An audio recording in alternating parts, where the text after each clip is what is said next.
Awalilah kurbanmu padaku, siapkanlah hatimu, curahkanlah hati nurani kita, bersatukanlah dengannya. Kita merayakan Hari Raya Bunda Maria diangkat ke surga. Perayaan ini adalah pujian Allah terhadap Maria. Segala keturunan akan menyambut aku bahagia, katanya. Kita ingat akan seorang wanita yang memuji Maria karena berbahagia, karena dia sudah melahirkan Bunda Penebus. Tapi pujian kepada Maria pada hakikatnya adalah pujian bagi Yesus sendiri. Jawaban Yesus kepada wanita itu bukanlah penolakan terhadap pujian itu, terhadap penjelasan, tetapi penjelasan lanjut bahwa Maria pantas dipuji sebagai yang berbahagia bukan karena ia merupakan ibu biologis Yesus, melainkan karena ia termasuk orang-orang yang mendengarkan sabda Tuhan dan tekun melaksanakannya. Maria adalah pendengar sempurna sabda Allah, tapi ia bukan satu-satunya. Semua yang mendengarkan sabda Tuhan dan melaksanakannya memiliki persekutuan dengan Yesus, dan mereka semua patut dipuji sebagai yang berbahagia. Dasar bagi privilege Maria adalah kenyataan bahwa dia adalah yang mengandung dan melahirkan Yesus, bahwa dia Bunda Allah. Tapi kebesaran Maria terletak terutama dalam imannya. Berbahagialah engkau karena engkau telah percaya, kata Elizabeth dalam Injil. Ia telah menerima keterpilihan Allah dengan fiat-Nya, dengan jadilah kehendakmu kepada malaikat. Tetapi terutama ia menerima petualangan iman yang dimulai dalam hidupnya saat ia mengatakan fiat tersebut, memperdalamnya, memperbaharuinya. Tuhan Yesus Kristus, sabda kekal Bapa, Engkau telah memilih Bunda Maria menjadi bundamu yang tak bernoda. Tuhan kasihanilah kami.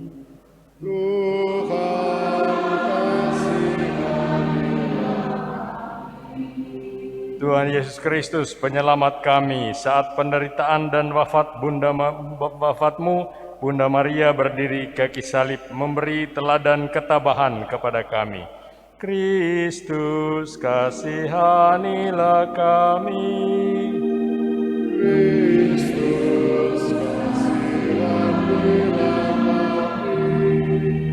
Tuhan Yesus Kristus, pengantara kami, Engkau telah mengangkat Bunda Maria ke surga dengan jiwa dan raganya, serta memahkotai dia sebagai Ratu Surgawi. Tuhan kasihanilah kami.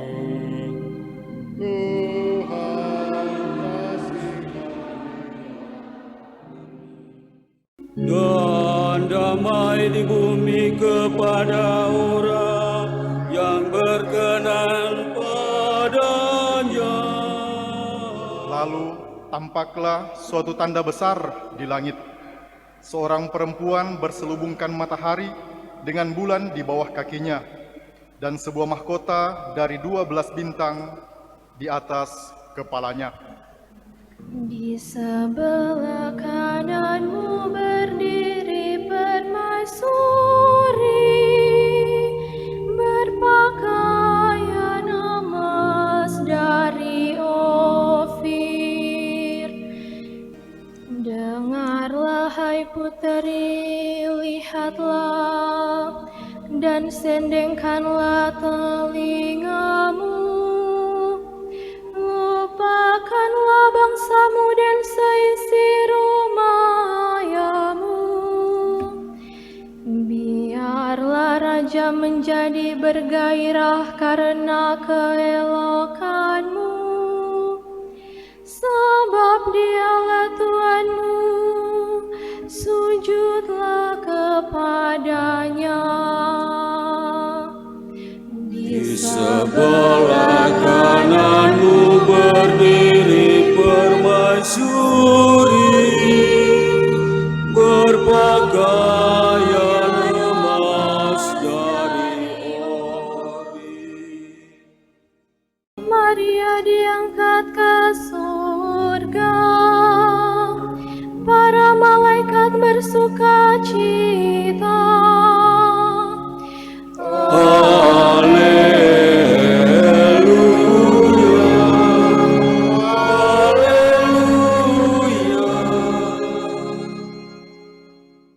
Inilah Injil Yesus Kristus menurut Lukas.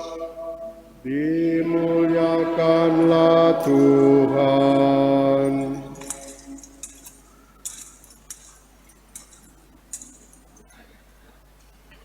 Beberapa waktu sesudah kedatangan malaikat Gabriel, bergegaslah Maria ke pegunungan menuju sebuah kota di wilayah Yehuda.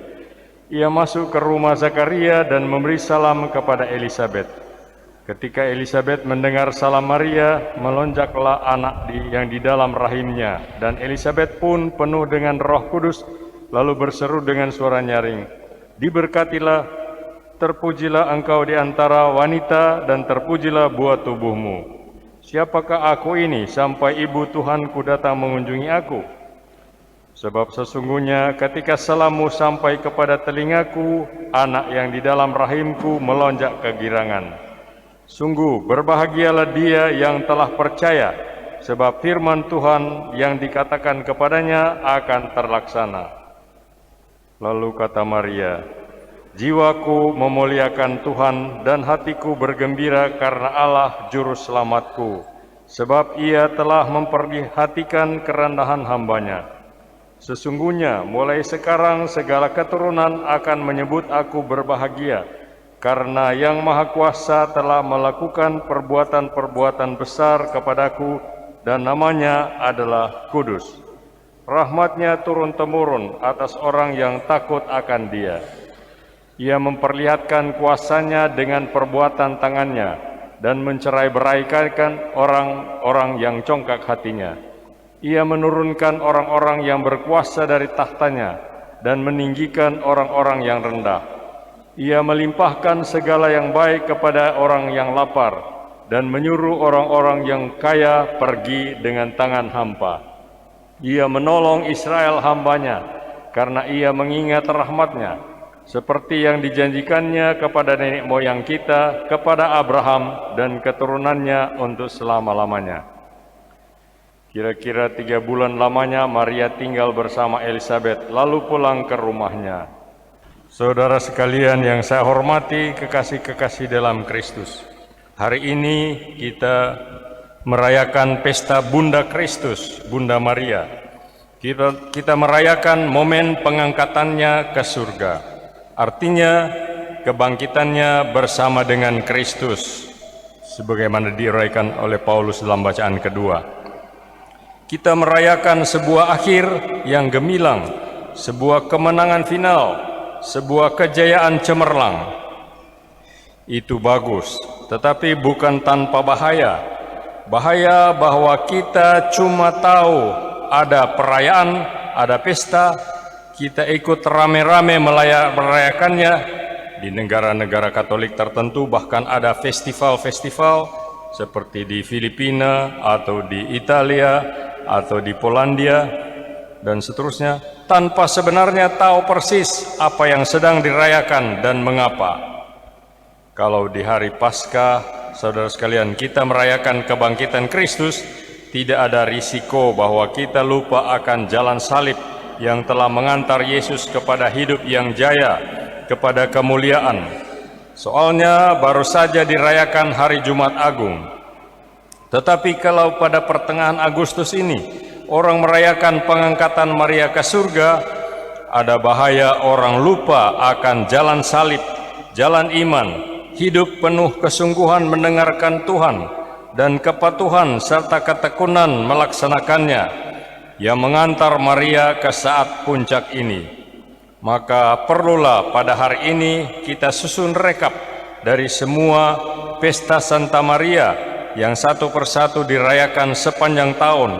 Perayaan-perayaan saat-saat krusial dalam hidupnya, saat-saat penuh rahmat, tanpa yang mana kemenangannya yang gemilang ini hanya akan merupakan, sebagaimana di banyak negara Katolik, euforia pesta pora untuk melupakan rutinitas dan kondisi manusiawi kita.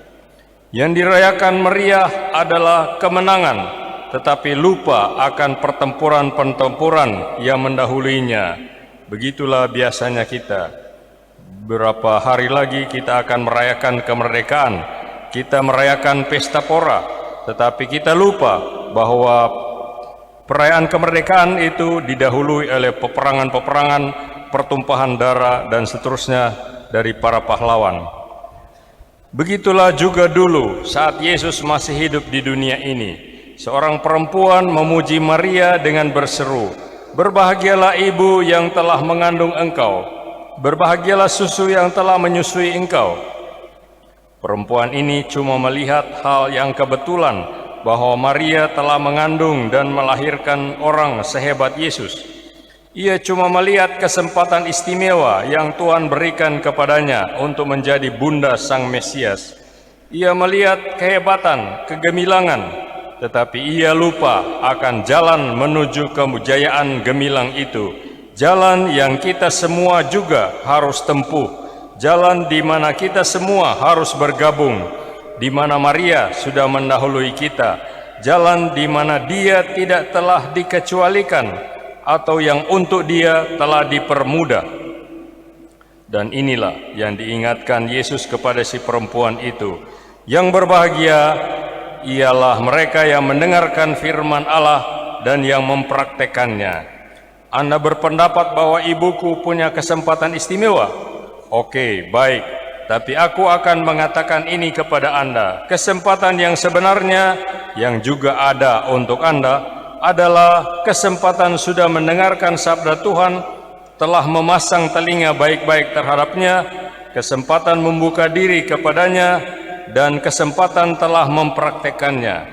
Dia tidak menjadi ibuku secara kebetulan, dia menjadi seperti itu karena ketaatan. Dan Anda juga bisa menjadi ibuku, saudaraku, saudariku, kalau Anda melakukan kehendak Bapakku, kalau Anda mendengarkan sabda Tuhan dan tekun melaksanakannya. Saudara sekalian, dengan demikian kita ditempatkan kembali di jalur yang benar.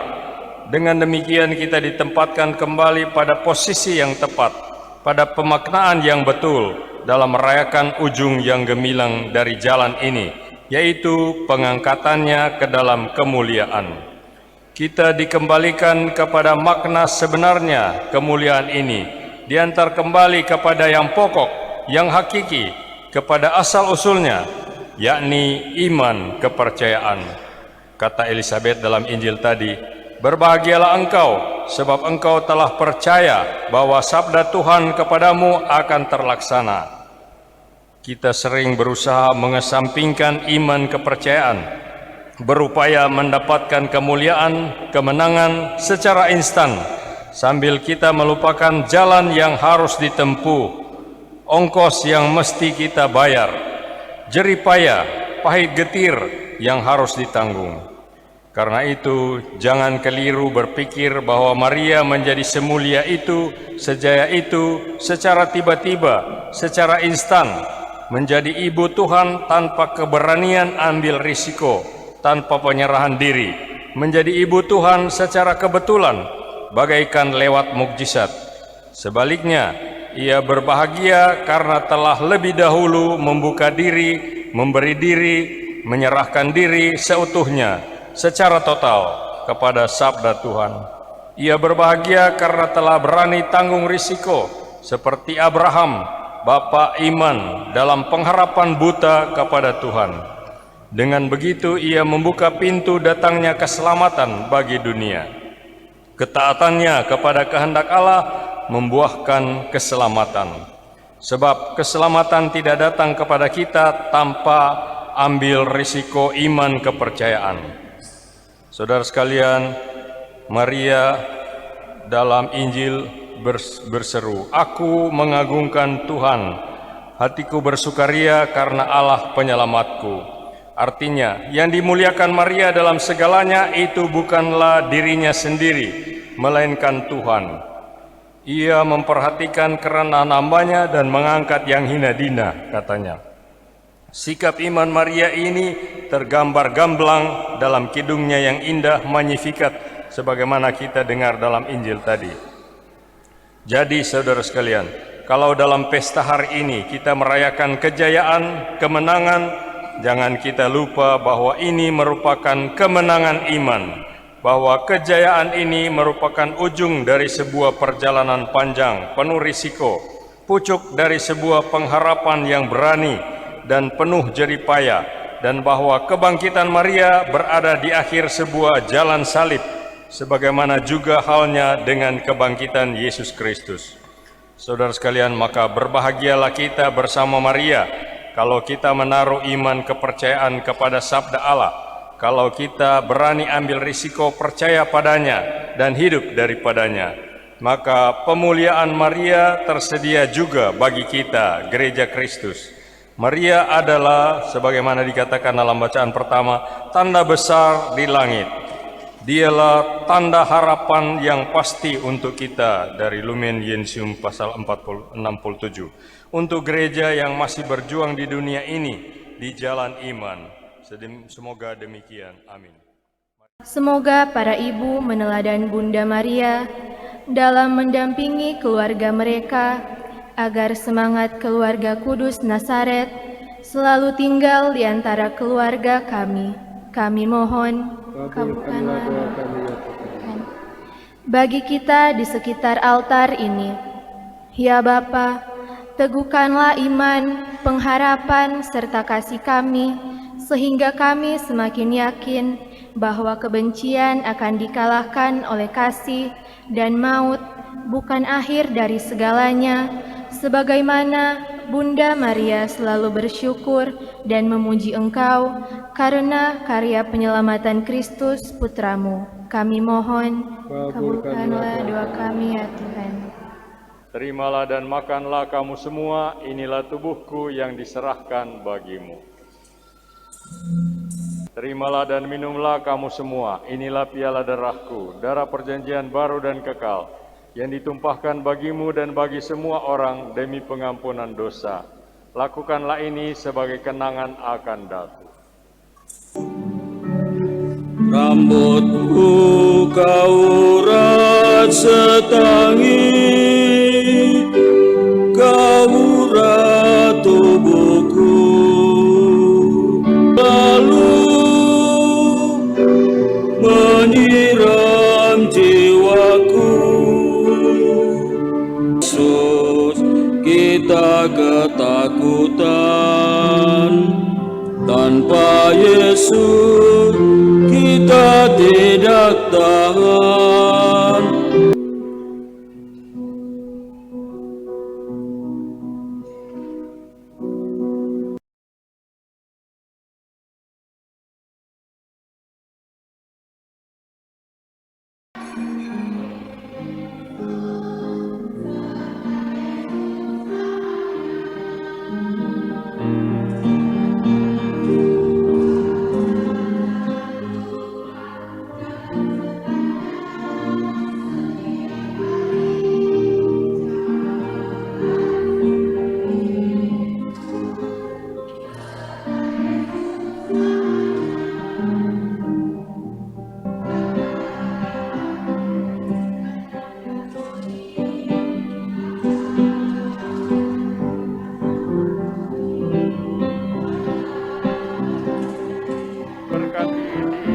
Diteguhkan dan diutus oleh Allah Maha Pengasih, Bapa dan Putra dan Roh Kudus.